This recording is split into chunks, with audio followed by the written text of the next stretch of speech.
Ahí que cuando uno piensa en Dios, Dios es Isaías 26:3.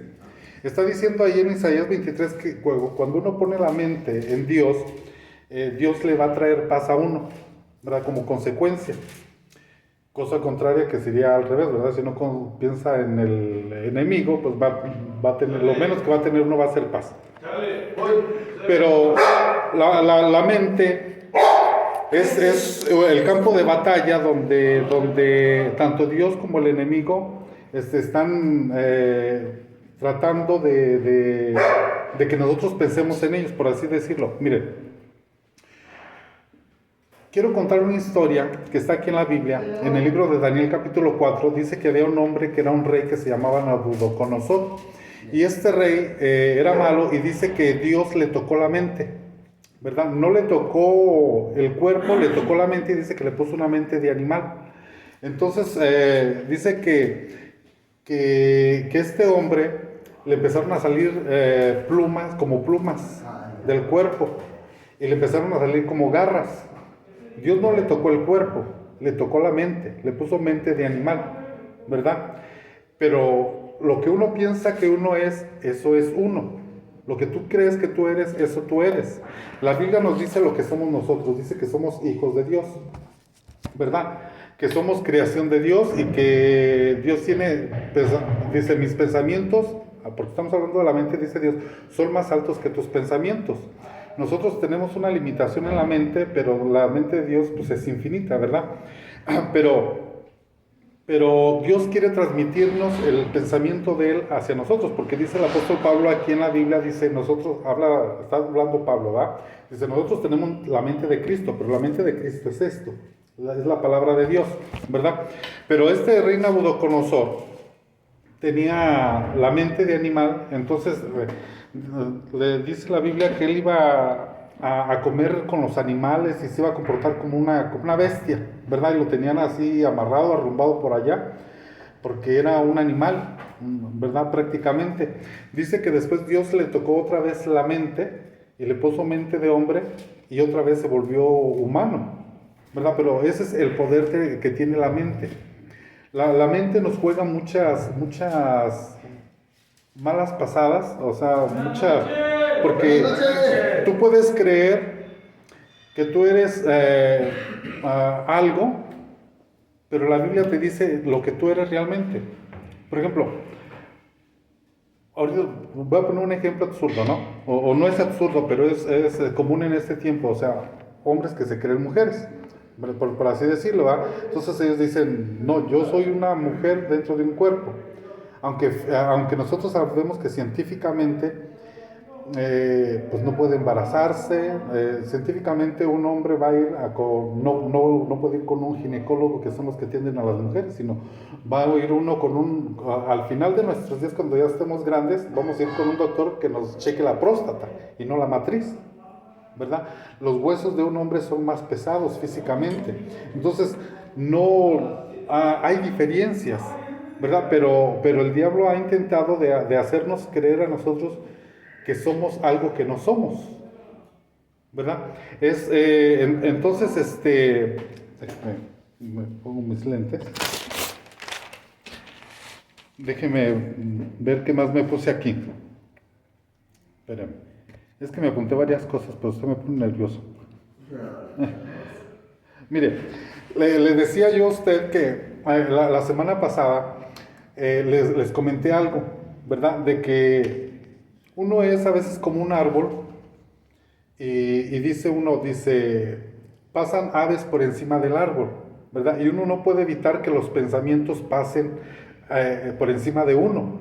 Pero lo que uno sí puede evitar es que esos pensamientos hagan nido en nuestra cabeza, ¿verdad? Cuando nosotros le damos vuelta al asunto, el diablo te va a decir, mira, haz esto, haz aquello.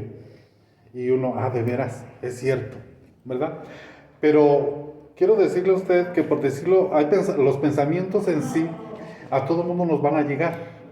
A Cristo le llegaron los pensamientos, aún de suicidio. Cuando dice que Cristo ayunó por 21 días, no por 40 días, perdón, y dice que después de eso, pues ayunar es no comer, ¿verdad? Llegó el diablo y le dijo, a ver, convierte estas piedras en pan y come. Y Jesús le dijo, escrito está, le dijo, a ver, súbete al monte del templo y aviéntate, que al cabo sus ángeles no van a permitir que tú mueras. Pues, ¿verdad? Es como si usted le dijera al diablo, aviéntate de un edificio del 6º piso. O sea, van a venir pensamientos de suicidio a muchos, ¿verdad?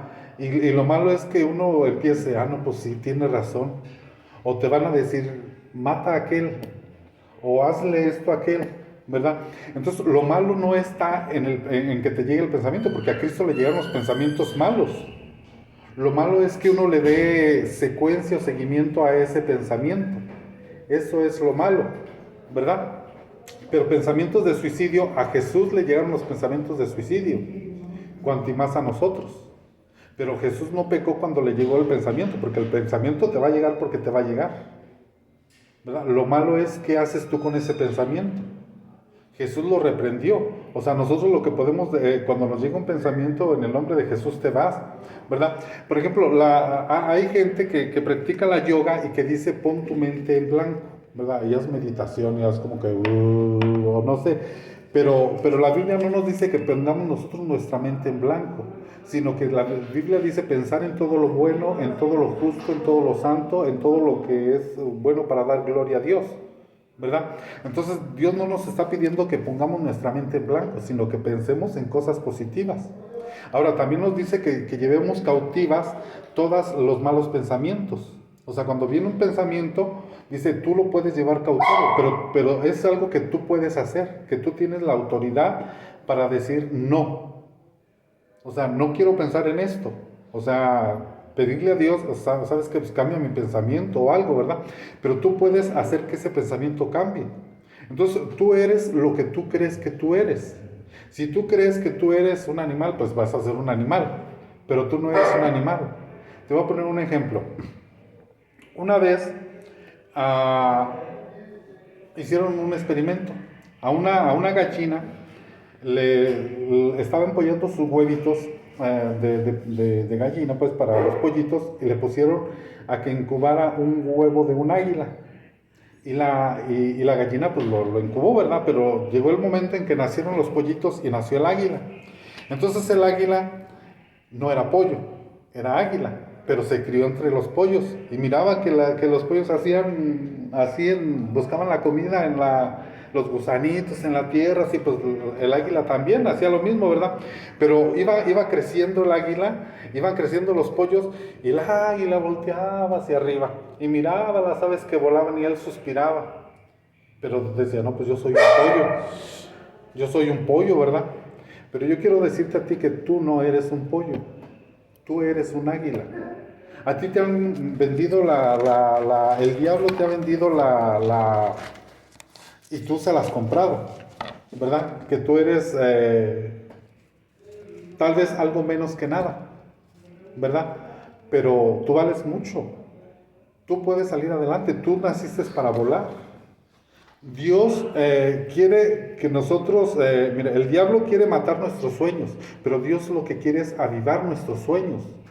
La Biblia dice, por ejemplo, para poner un ejemplo, dice que cuando el Espíritu Santo llega a la vida de una persona, ¿cuándo llega el Espíritu Santo a una persona? Cuando uno acepta a Cristo, cuando uno recibe a Cristo en su corazón, entra Cristo en nuestras vidas, dentro de nosotros, Dios dentro de nosotros y también el Espíritu Santo. Pero dice, hay una promesa en la Biblia que dice, por ejemplo, dice, y derramaré mi espíritu sobre toda carne, lo dice en el libro de los Hechos, dice, entonces, dice, cuando eso suceda, que el Espíritu Santo se derrame sobre toda carne, pero se refiere de cristianos, ¿no? Que ya hayan aceptado a Cristo. Dice, cuando el Espíritu Santo se derrame, dice, los viejos tendrán sueños, los jóvenes tendrán visiones y hablarán nuevas lenguas y un montón de cosas. Pero lo que me llama la atención es que menciona a los viejos y a los jóvenes.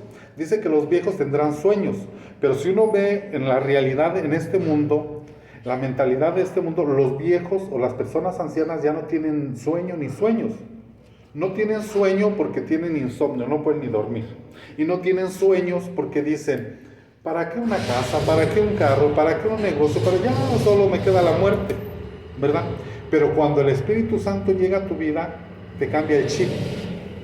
y esa persona tiene ganas de vivir, tiene ganas de hacer algo productivo, tiene ganas de hacer algo en la vida. El diablo te dice, no, tú ya te vas a morir, no, tú ya no tienes esperanza, no, tú ya no tienes solución, tú ya no. Pero aquí te está diciendo otra cosa. Dice, los jóvenes tendrán visiones. Habla de visiones tanto espirituales como de ser visionarios, de ver en el futuro, de tener planes para hacer en el futuro. Yo me voy a proponer esta meta. En este año me compro una casa, en este año me compro un carro. O sea, tienen visión, tienen un proyecto de vida, son visionarios que ves el futuro. ¿Cómo te ves tú saliendo de este lugar? ¿Cómo te ves tú en 5 años? ¿Cómo te ves tú en 1 año? ¿Cómo te ves en 10 años? ¿Igual o peor? Entonces, lo que Dios quiere es cambiarte el chip, cambiarte la mentalidad, cambiarte, pues sí, la forma de pensar. Dice un dicho, cambia tu manera de pensar y cambiarás tu manera de vivir. Si tú piensas que tú eres un derrotado, vas a ser un derrotado siempre.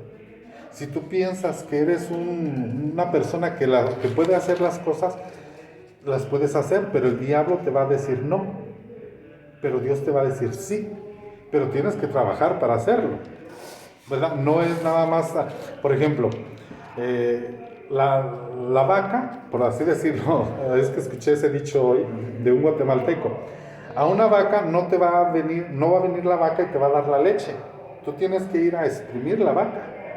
Pero nunca la vaca va a venir hacia ti. ¿Qué quiero decir con esto? Tú tienes que trabajar para realizar tus sueños. No es asunto de que, por decirlo, yo quisiera ser millonario, pero me quedo con las manos cruzadas.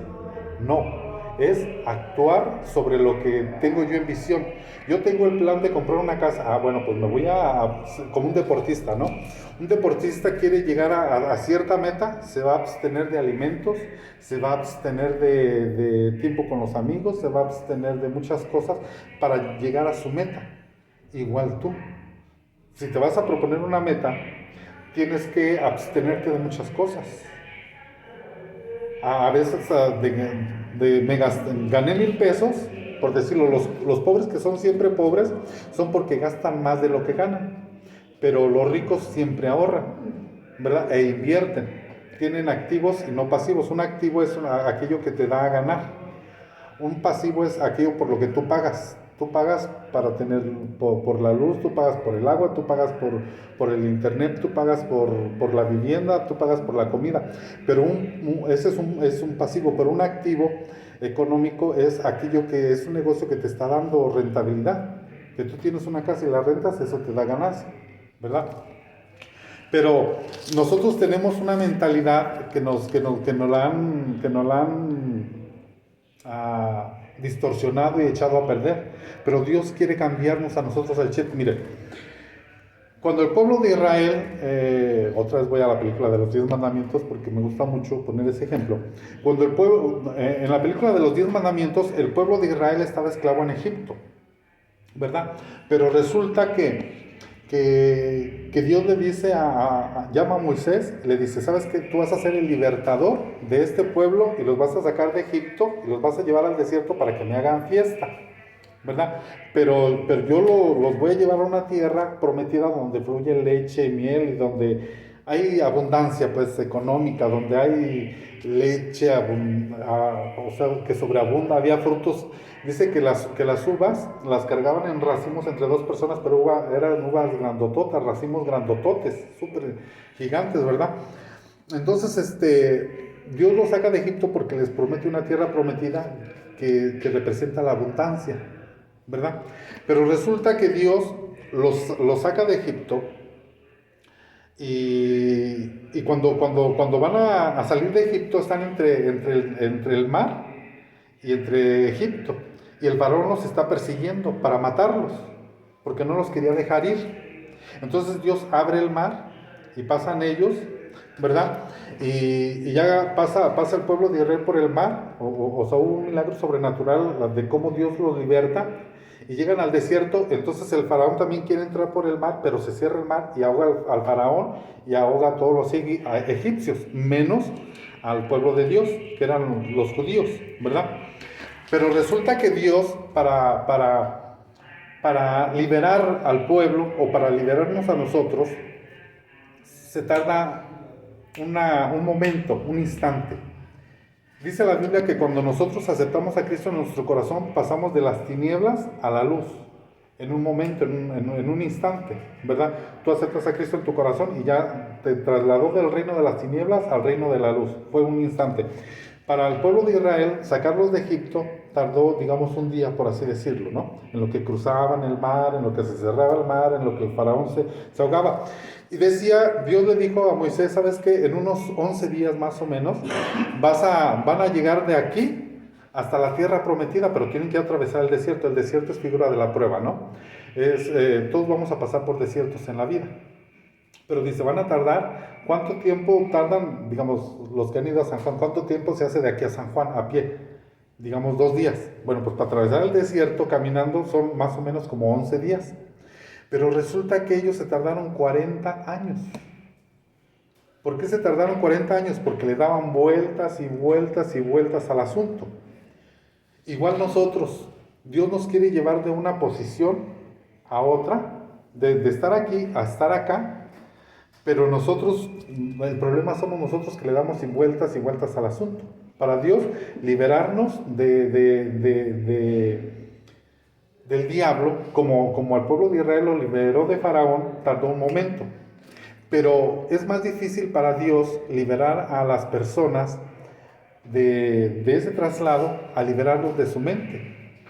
Porque para liberarlos de su mente tardó 40 años, cambiarles el chip. Al pueblo de Israel tardó 40 años Dios. O sea, para liberarlos de la esclavitud tardó un día. Pero para liberarlos de su mentalidad, de ellos, tardó 40 años. Entonces es más difícil para Dios. A ti Dios te puede rescatar, te puede cambiar en un día. Pero cambiarte tu mente va a ser un proceso largo. Porque te tiene que estar renovando constantemente.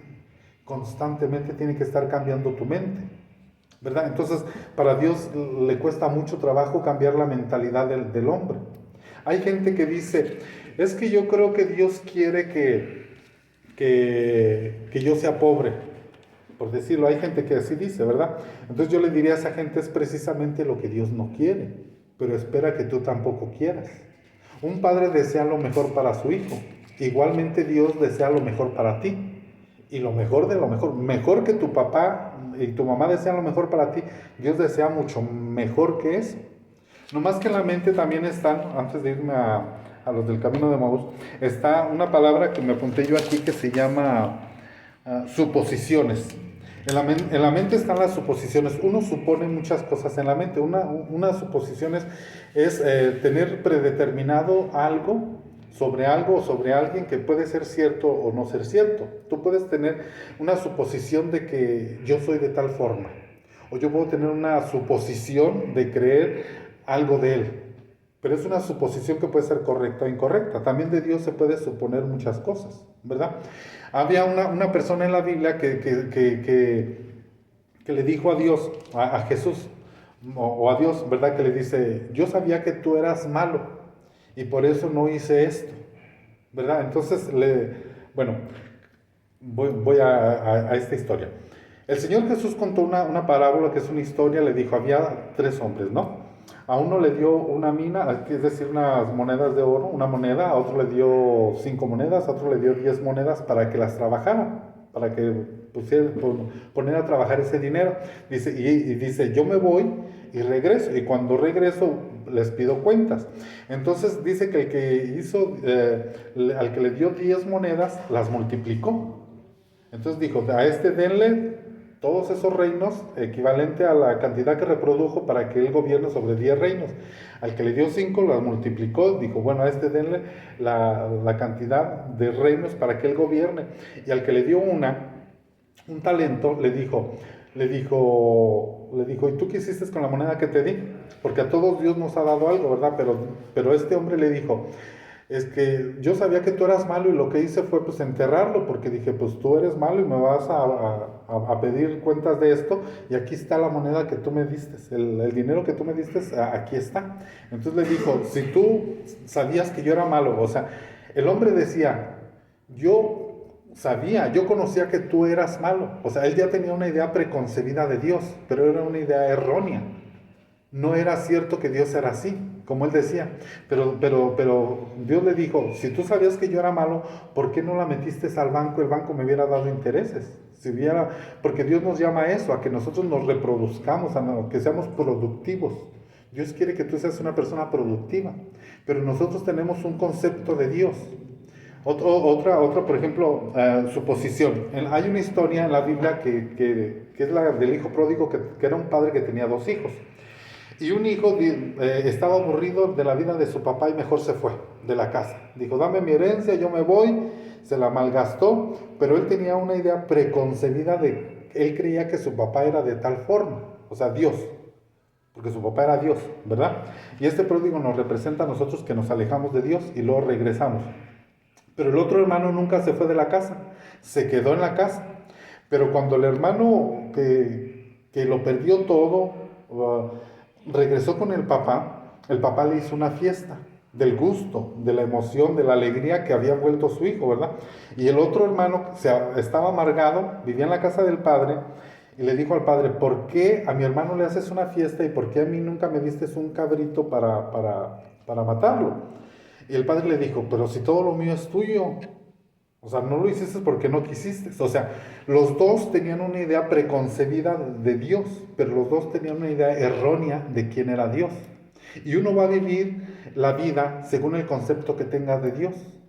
Antes se creía que Dios era un Dios sanguinario, un Dios malo, un Dios perverso, un Dios que odiaba a la humanidad, un Dios que iba destructivo, ¿verdad? Pero dice la Biblia que Jesús es la explicación de Dios. Cuando uno va a leer la Biblia, se recomienda leer primero el Evangelio según San Juan, que es la vida de Jesucristo. La vida de Jesús está en los 4 evangelios, San Lucas, San Mateo, San Juan y San Marcos, ¿verdad? Y ahí nos muestra el carácter de Dios a través de Jesucristo, que Jesucristo ama al pecador, que Dios tiene misericordia, que Dios tiene paciencia, que Dios tiene bondad, que Dios es... todas las características buenas que tú puedas encontrar las tiene Dios, ¿verdad? Pero a través de Él podemos nosotros conocer a Dios, pero nosotros tenemos una idea preconcebida de quién es Dios. Pero Dios es más grande de lo que nosotros nos imaginamos y Él quiere lo mejor para nosotros. Ahora, fíjese, quiero contar una última historia. Cuando el Señor Jesucristo muere y resucita, cuando el Señor Jesucristo muere en la cruz, todos los discípulos, y no nada más eran 2, eran miles de gentes, se decepcionaron de Jesús, ¿verdad? Porque dijeron, pues ya se murió nuestro líder. En ese tiempo estaba el Imperio Romano, que era como un pie de hierro que pisotea, digamos, era como en los países donde hay el gobierno ¿cómo se le llama? Donde el socialismo, no, el comunismo, ¿verdad? Que es terrible el comunismo. Pero en el gobierno de Roma aplastaba, oprimía a la gente, sobre todo a los judíos, los oprimía, casi los esclavizaba, los tenía así como que muy oprimidos. Era un gobierno muy sanguinario, muy malo, pues ese gobierno, ¿verdad? Entonces ellos sabían que iba a llegar un Mesías significa Salvador, que los iba a salvar, pero ellos esperaban a un Mesías que fuera un Pancho Villa, un guerrillero, ¿no? un soldado, un militar que destruyera el Imperio Romano y que ellos iban a vencer a los romanos, ¿verdad? Pero Jesús es ese Mesías que llegó. Pero Jesús primero quería cambiarles el chip a ellos, liberarlos por dentro a ellos, ¿verdad? Antes de liberarlos físicamente, los quería liberar de su mente, de su mentalidad, ¿verdad? Pero ellos se decepcionaron todos. Incluso uno de ellos lo provocaba, Judas. Le decía, a ver, a lo mejor será o no será, ¿verdad? Y mejor se ahorcó Judas, porque dijo, no, este no es, ¿verdad? Pero cuando Jesús muere, todos se esparcieron por todas partes, porque dijeron, nuestro líder, nuestro Pancho Villa ya se murió, ya nuestra fe, nuestra esperanza, nuestras ilusiones que habíamos puesto en él ya se acabaron, ¿verdad? Pero un día Jesús se le aparece a muchos, pero en específico a 2, que eran 2 que iban camino a Emaús, por decirlo, camino a su colonia, camino a su rancho, camino a su comunidad, ¿verdad? De donde ellos eran originarios. Y dice que Jesús se les apareció en forma de caminante, es decir, ellos no lo reconocieron, ¿verdad? Y empezaron a platicar con él y le contaron a Jesús la historia de Jesús, ¿verdad? Le dijeron, ¿a poco tú no sabes? Le dijeron los del camino de Maús a Jesús, pero no sabían que era Jesús. ¿A poco tú no sabes lo que acaba de suceder? Que crucificaron a fulano y que fue así, así. Entonces Jesús los regañó y les dijo, bueno, ¿que no leyeron ustedes en las escrituras que así tenía que ser, que los que tenían que matar y que tenía que resucitar al tercer día? Entonces les habló de Jesús, pero dice que les tocó la mente para que ellos entendieran. Pero si no les abre la mente, no van a entender nada. ¿Qué quiero decir con esto? Hay gente que lee la Biblia y no le entiende ni papás. Hay gente que ha leído la Biblia de cabo a rabo y dice, es que yo la leo y no la entiendo. ¿Por qué? Porque es necesario que Dios toque nuestra mente. Pedirle a Dios que abra nuestro entendimiento. Puede haber una persona que sea muy inteligente, de un coeficiente muy elevado, que sea un Alberto Einstein que no tenga 20% de la capacidad del cerebro. Dicen que nosotros ocupamos, que el más inteligente que ha habido sobre la Tierra ocupaba el 20% de su cerebro nada más. Imagínense ustedes si ocupáramos el 100%. Pero el más inteligente utilizó el 20%. Yo creo que nosotros no utilizamos ni el 5%. ¿Verdad? Pero sin embargo puede haber una persona que sea muy inteligente, pero si Dios no toca su mente, no le sirve de nada.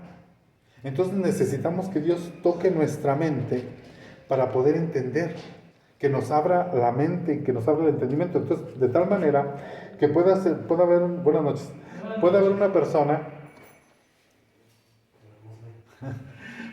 persona que sea muy inteligente, pero que si no es su mente tocada, no va a agarrar ni una sola, no va a agarrar, pero no va a entender nada.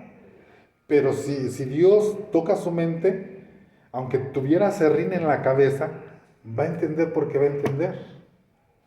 Va a parecer un burrito de la escuela, pero Dios le va a tocar la mente. Así como dijimos la semana pasada, hablamos del corazón, que es necesario que haya una operación de corazón, y que el corazón no es necesariamente el músculo, ¿verdad? Sino el centro de... así como Dios necesitaba la semana pasada operar nuestro corazón, sanar nuestras heridas, sanar nuestro corazón, limpiarlo y todo eso, igual Dios necesita tocar nuestra mente, porque si no, no se va a poder. O sea, nosotros podemos incluso leer la Biblia de cabo a rabo, pero si Dios no toca nuestra mente, no le vamos a entender ni nada, absolutamente nada. Por eso es necesario que Dios toque nuestra mente. Pero ya le platiqué de la gallina, ¿verdad? Mire, yo quisiera que hiciéramos... es que me apunté muchas cosas aquí, pero yo quisiera que hiciéramos un acto de fe. La Biblia a veces nos pide que hagamos actos de fe o cosas que parecieran locas, ¿verdad? Que a nuestra mente no tienen sentido. Pero Dios a veces nos pide que hagamos algunas cosas. Yo le voy a pedir que levante su mano derecha, que la ponga en su cabeza y que repita conmigo estas palabras. Señor Jesús, abre mi mente, toca mi mente para poder entender tu palabra. En el nombre de Jesús. Amén. Parecen cosas simples, insignificantes, pero son actos que si se hacen con fe, Dios nos abre el entendimiento. Uno puede decir, no, es que yo no entendía eso, pero ahora lo entiendo, ¿verdad? Por eso es necesario que Dios, así como le abrió la mente a estos, como les tocó la mente a estos, como a Nabucodonosor, que primero le puso la mente de animal y le salieron las plumas y las garras como de animal, pero luego le puso la mente de hombre y se le quitaron las plumas. Igual necesitamos que Dios nos cambie nuestra mente, nuestra mentalidad, nuestra forma de pensar, y saber que nosotros no somos ese pollo, ¿verdad? Sino que somos esa águila, que aunque la empolló, como la historia que les conté, que la gallina empolló el huevo de águila, esa águila es águila, y por eso es que volteaba al cielo y suspiraba por los aires. tú tienes sueños, tú tienes ilusiones, ¿verdad? Y Dios quiere que tú cumplas esos sueños, que tú trabajes por eso.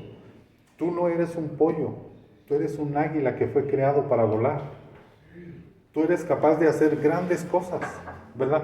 Pero tienes que cambiar ese chip, tienes que cambiar esa mentalidad. Ya por último, cuento una última historia de algo real que sucedió. Había un pueblo en Estados Unidos donde los pueblos no son como aquí, hay una casa por aquí, otra por allá y otra por allá, ¿verdad? No es aquí que las casas están todas juntas, ¿verdad?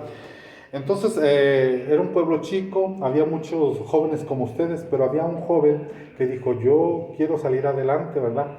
Y sus papás le dijeron, no, es que tú pues no la vas a hacer, vas a fracasar, no la vas a hacer, mejor quédate aquí con nosotros. Y él decidió salir de ahí, ir a otro lugar y empezó a trabajar sobre sus sueños, porque la cosa no es solo tener sueños, sino trabajar sobre sus proyectos. Dice que después de 60 años volvió y él se convirtió en una persona exitosa y millonaria y es un caso real, no es mentira.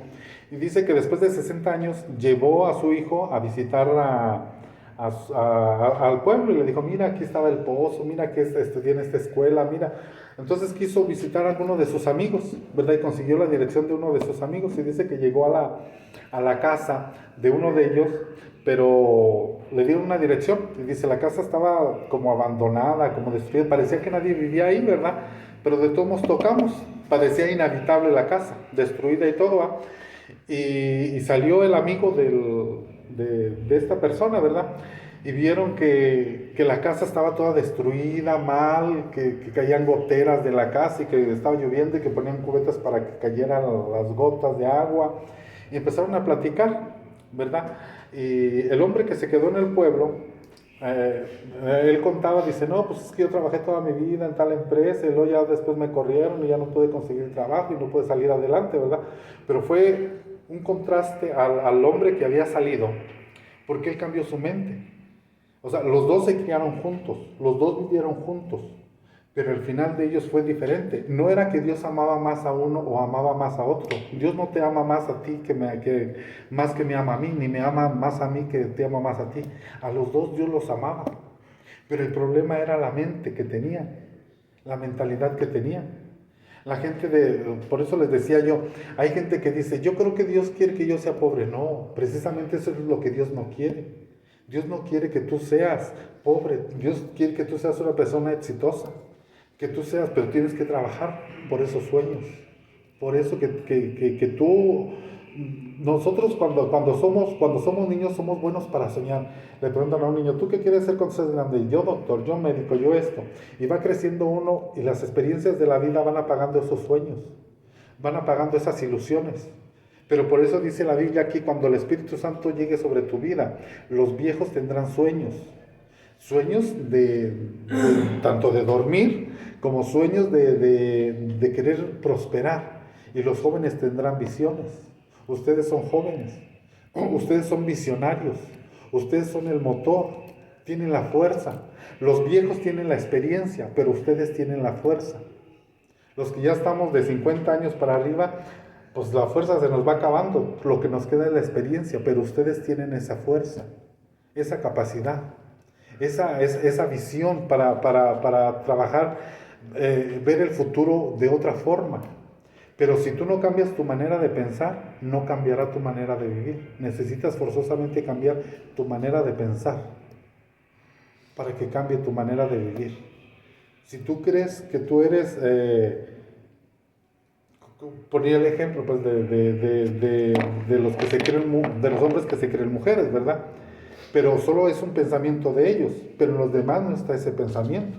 Solo es algo que la persona está pensando, pero no es así, ¿verdad? Entonces tienes que cambiar tu manera de pensar para que cambie tu manera de vivir. Muy bien, vamos a ponernos de pie.